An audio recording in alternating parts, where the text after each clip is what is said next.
channel and welcome back to the series of integration. Dear students, today we are going to start the first exercise of indefinite integration. Before going to start that exercise, I would like to show you a few formulas based on the hyperbolic functions.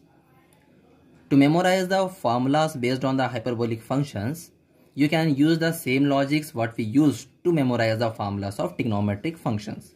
So these are the 2 points. By using these 2 points, easily you can by heart 6 formulas based on the hyperbolic functions. So the first point is sec hx, tan hx, and the second point is cosec hx minus cot hx.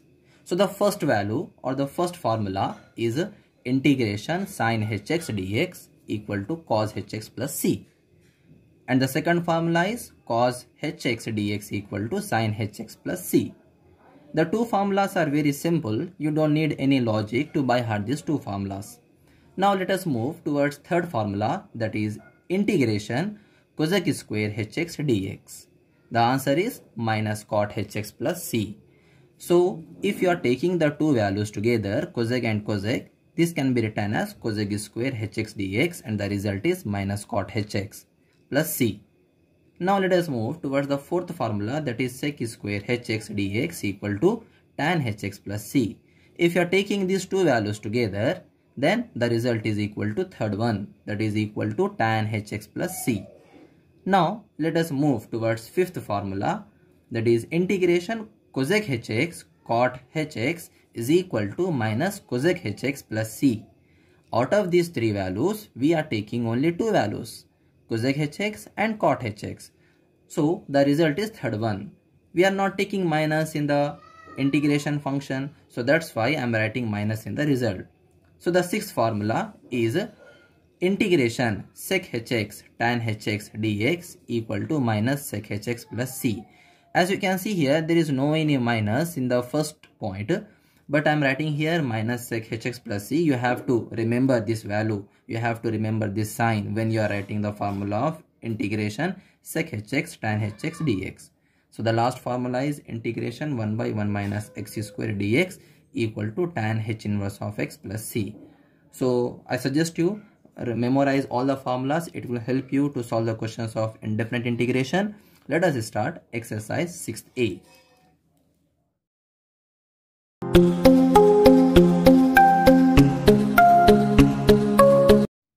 Let us start exercise 6th-A.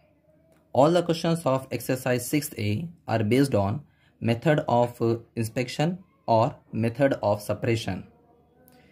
This method says that whatever function is given, if you can separate the variables, then separate it properly and bring it in the form of any one formula of the integration. After coming in the form of a particular formula, then we have to integrate with respect to that formula. So the first question is integration x power 3 minus 2x square plus 3 dx is given. So x power 3 minus 2x square plus 3 into dx we are writing. We are going to use this formula in this function. We have to separate each and every term by writing the integration x power 3 dx minus 2x square dx plus 3 dx. So we can apply here the formula x power n dx equal to x power n plus 1 by n plus 1 plus c. So this formula is similar to the formula of x power n where the value of n is equal to 3 plus 1 by 3 plus 1 minus 2 can be right outside the integration x square dx plus 3 integration dx. So x square is also in the form of x power n formula. So to x power 2 plus 1 by 2 plus 1 plus 3 into x plus c, because the integration 1 dx equal to x. If nothing is there, then the answer will be equal to x plus c in the integration. So 2 plus 1 equal to 3 we are writing plus 3x plus c. So this is the final answer of the given function. Let us go for the question number 2. Question number 2 is integration cube root 2x square.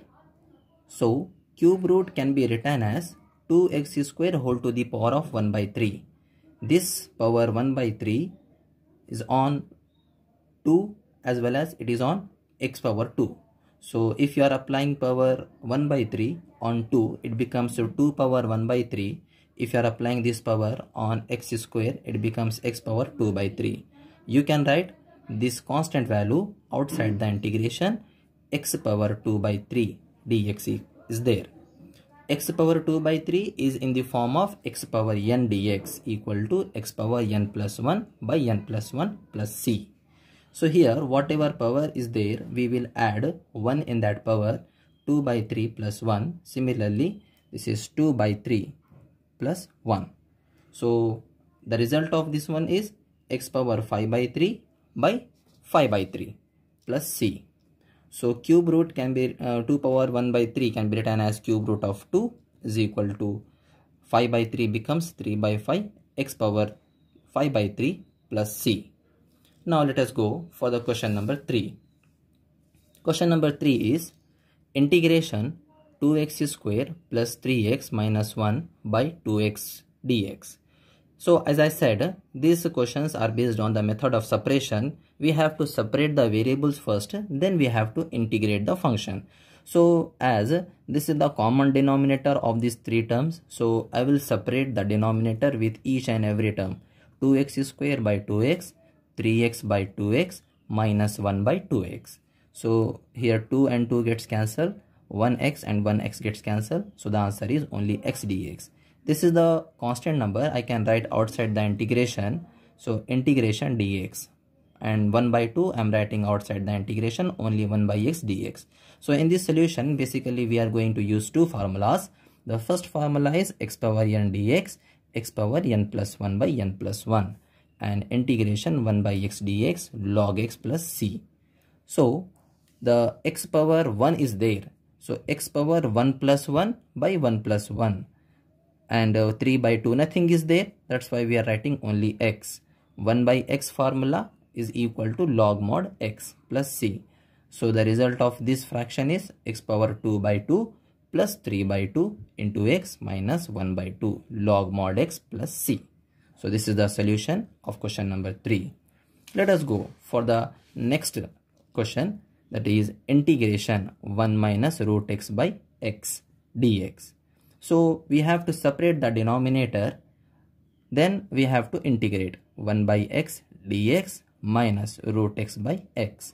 So 1 by x dx minus the power of x is 1 by 2 and the power of x is 1.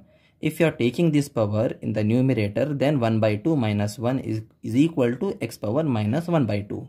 So the answer of this function is x power minus 1 by 2. So we will use two formulas here. The first formula is 1 by x dx equal to log x, x power n dx equal to x power n plus 1 by n plus 1 plus c. So the answer of log x, the answer of this one is equal to x power 1 minus 1 by 2 plus 1 by minus 1 by 2 plus 1. The solution of this complete fraction equal to x power 1 by 2 by 1 by 2 plus c. So the intention of solving all this problem is that you have to understand that what is the meaning of method of separation. In method of separation, we always separate the variables. If the variable is coming in the form of any one formula, then only you have to integrate. Okay. So in the next video, we will see the remaining questions. Thank you very much.